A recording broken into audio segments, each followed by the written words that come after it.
Nitekana umunezero nsubire nkusuhuze nkwakaze nshuti mukunzi wacu wobandanya kubana natwe ngaha kuri ino mboneshakure igushikiriza amakuru, inkuru kumwe n'ibiganiro bigezweho biriko biravugwa irya nino mu gihugu c'u Burundi ndetse no hakurya y'imbibe z'igihugu c'u Burundi mu yandi makungu. Nunyemerere nkuhe kaze, ndaguhaye mwaramutse cange mwiriwe bivanye n'aho udukurikira uherereye kuri uyu munsi wa gatandatu, itariki ya 18 z'ukwezi kw'icumi na rimwe umwaka ni 2023. Wowe udukurikira uri mu gihugu c'u Burundi ndaguhaye ikaze nanakwipfuriza kubandanya uraruranirwa, ndetse nawe udukurikira uri hakurya y'imbibe z'igihugu c'u Burundi ndaguhaye mwiriwe cange mwaramutse bivanye n'aho udukurikira uherereye. Ndagukengurukiye cane ngaha kuri ino mboneshakure. Igisirikare c'u Burundi ntikivuga ku rupfu rw'abasirikare bacu ariko kirabahamba. Kuri uwu wa kane igisirikare c'u Burundi carahamvye umusirikare w'ipete rikuru yaguye ku rubuga rw'intambara muri Repubulika Iharanira Rusangi ya Kongo. M23 ivuga ko yafashe abasirikare benshi ba FDNB muri izi ndwi zibiri ziheze kandi ko yishe abantu benshi. Uburongozi bukuru bw'igisirikare ntaco buvuga kuri ivyo vyose. Abasirikare batari munsi ya 10 baramaze kwicirwa muri izo ntambara zibahuza na M23 kubw'amasoko yacu. Utegerezwa gusa rero gufyonda sabone canke subscribe nawe utaravyonda ko hama ubandanye urashikirwa n'amakuru, ibiganiro kumwe n'inkuru tubandanya gushikiriza binyuriye ngaha kuri ino mboneshakure, hama bije biragushikako umwanya ku mwanya kandi ku gihe mu buryo butosoye kandi butomoye.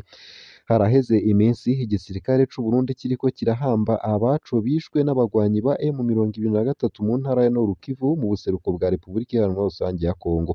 Amaziko haba mw'ibanga ntangere kuri benshi muri bo. Kuri uwu wa kane hari haramukiwe Majoro Ernest Gashirahamwe yaguye ku rubuga rw'intambara ku wa gatanu Munyonyo uheze. Yari umukuru w'ikampanyi y'abasirikare barenga 120. Yahambwe mw'itongo ryo ku Mpanda mu ntara ya Bubanza mu burengero bw'u Burundi. Uwaserukiye igisirikare c'u Burundi yarashimagije ubutwari bw'uwo musirikare ariko ntiyavuga igikorwa yari yarungitswemwo akanapfiramwo. Yarinjiye igisirikare mu mwaka w'ibihumbi 2002. Yarashizwe mu makamba atandukanye aho yakoranye ubwira ibikorwa vyiwe akanabikorana umwete n'ubutwari budasanzwe. Yarakoreye mu bigo vyo kugarukana amahoro, ahahererwa inyigisho abasirikare barungikwa mu bihugu bibanyi canke ivyo twagiraniye amasezerano. Majoro Gashirahamwe Ernest yapfuye ku wa gatanu Munyonyo 2023 mu gihe yari ku kazi kiwe ka misi yose. Uko akaba ariko vyavuzwe na Koloneli Miburo yasomye urukurikirane rw'ibikorwa vyaranguwe n'umuhisi. Yaribukije ko iyo ntwazangabo yakoreye muri Somalia muri kahise. Umushikiranganji wo kwivuna abansi Alain Tribert Mutabazi yarifadikanije n'umuryango wa Gashirahamwe ariko nta jambo yafashe. Kubw'amasoko yacu, ibiziga vy'abasirikare biciwe muri Kongo ntibibitswe mu bitaro vy'abasirikare mu Kamenge mu buraruko bw'igisagara c'ubutunzi Bujumbura. Biri mu buruhukiro buri hafi y'ikibuga c'indege ca Bujumbura. Ibiziga bihambwa gihutihuti. Kubw'amasoko yacu mu gisirikare, bimwe mu biziga bihambwa gihutihuti bitanamenyeshejwe imiryango yabo. Ni ibiziga bishika biriko birononekara. Ariko kuri Majoro Ernest umuryango wiwe wa hafi niwo wabonye ikiziga. Niko umwe mu bo mu muryango wiwe wa hafi yari ku maziko yabwiye SOS Media Burundi dukesha iyi nkuru. Ibiharuro bitangwa ku bwa Pacifique Ninahazwe, umwe mu baharanira agateka ka muntu, abasirikare b'abarundi batari munsi y'13 harimwo Majoro Gashirahamwe n'igisongerezi kimwe baraheruka kwicirwa muri Nord Kivu. Abandi basirikare 3 barafashwe mpiri na M23. Twarafatiye ku rugamba abasirikare benshi ariko turabitse benshi muri bo. Umurwi wacu ujejwe igendereza uriko urakora kugira ngo tumenye umwidondoro w'abafashwe mpiri n'iyo baturuka. Uko akaba ariko Majoro Wiringoma umuvugizi wa M23 yabwiye SOS Media Burundi. Yongera ko ati twarishe benshi hirya no hino ikicanga ndetse n'ahandi.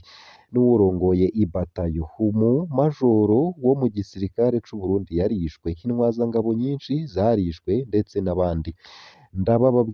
Ndababwiye ukuri ko hari uwararongoye ibatayo yishwe. Hariho benshi bishwe, muzobwirwa vyinshi nihagera. Ico kiroberi casohoye itangazo ku wa 14 Munyonyo rihamagarira ibinyamakuru mu kiganiro ibunagana hafi y'urubibe na Uganda, igice M23 igenzura kuva hagati mu kwezi kwa Ruheshi. Abafashwe mpiri bazokwerekanwa ku binyamakuru vyo muri ako gace na mpuzamakungu, hanamenyeshwe n'ibimaze kwononekara. Ku wa cenda Munyonyo, umuvugizi w'igisirikare c'u Burundi cagirije M23 kuzibira ku ncuro zibiri muri gitugutu guheze imodokari z'igisirikare c'u Burundi zari zishiriye ibifungurwa abasirikari Mweso ndetse na Kicanga muri Nord Kivu. Uwo munsi abasirikare b'Abarundi bari baraye batorotse barata ibirindiro vyabo, hakurikira uguhunga kw'abanyagihugu benshi b'abasivile. Ku bwa Floribert Biyereke, umurwi w'abasirikare b'u Burundi utegerezwa gufata ingingo zikenewe. Aho mu kiganiro n'abamenyeshamakuru, aho abamenyeshamakuru batemerewe kubaza ikibazo na kimwe, yavuze ko bidashobora kubandanya ariko bimeze. Amaziko ategurwa neza ku buryo imiryango itamenyekana. Kuri uwu wa kane, ku maziko ya Majoro Gashirahamwe, uwundi muryango wari uhejeje gufuba uwundi musirikare yari yaguye nawe nyene ku rubuga rw'intambara muri Repubulika Iharanira Rusange ya Kongo. Ariko abategetsi b'u Burundi baragerageje ku buryo iyo miryango ibiri idahura. Twebwe igihe twashika ku mpanda, bobo bariko barasubira inyuma. Imiduga yabo yaciye ikatishirizwa ku rindi barabara kugira ngo ntiduhure. Uburundi ni buto murabizi, kandi bose barazinanye. Abategetsi b'u Burundi ntibashaka ko imiryango yaburiye abayo muri Repubulika Iharanira Rusange ya Kongo imenyana. Uko akaba ariko umwe mu bitavye amaziko ya Majoro Gashirahamwe yabwiye uruganda rwa SOS Media Burundi. Ayo makuru akaba yemezwa kandi na Pacifique Nininahazwe. Ku basirikare bapfira mu bikorwa vyo kugarukana amahoro nko muri Somalia nk'akarorero, umuryango urahabwa igice c'amadolari 100,000 mu mafaranga y'amarundi ku giciro ca leta, mu gihe ikindi gice gihabwa leta y'u Burundi. Ku bapfira mu ntambara ya Repubulika Iharanira Rusange ya Kongo birimwo igipfungu cinshi. Uburundi bufise amakontenja abiri ku butaka bwa Kongo. Iya mbere ikorera mu ngabo z'akarere ka EAC, iyindi yarungitsweyo ku mwumvikano hagati y'amareta y'u Burundi na Kongo. Abasirikare b'u Burundi bazwi ko bagiye mu bikorwa vyo kubohora umugwa mukuru wa Somalia ari wo Mogadisho mu minwe y'abitwaje iterabwoba Al-Shabaab, kandi bakaboneka nk'intwari mu kurwanya imirwi y'iterabwoba muri Centrafrica.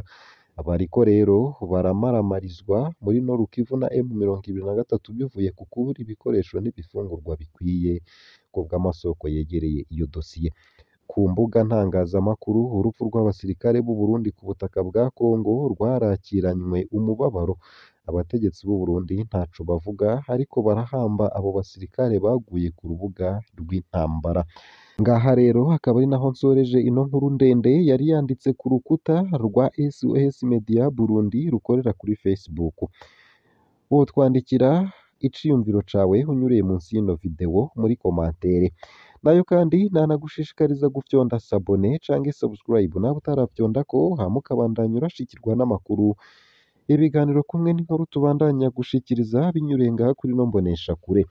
Utegerezwa kumanuka munsi y'ino video, hama nyene ugafyonda imbere y'ijambo Isange TV.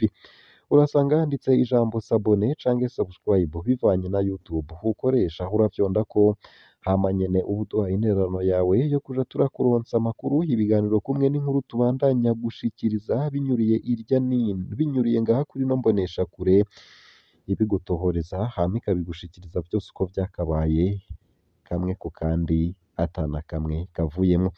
Ngaha nyene tugushikiriza ibiriko biravugwa mu bisata bitandukanye, nk'igisata c'inkino, igisata c'indero, igisata ca politike, igisata c'umutekano, igisata c'agateka ka zina muntu, igisata c'ubutunzi, ndetse kumwe n'ibindi bisata bitandukanye, haba mu gihugu c'u Burundi ndetse no hakurya y'imbibe z'igihugu c'u Burundi mu yandi makungu. Utegerezwa gusa kubana natwe. Ndakwipfurije kugira umunsi mwiza n'ibihe vyiza.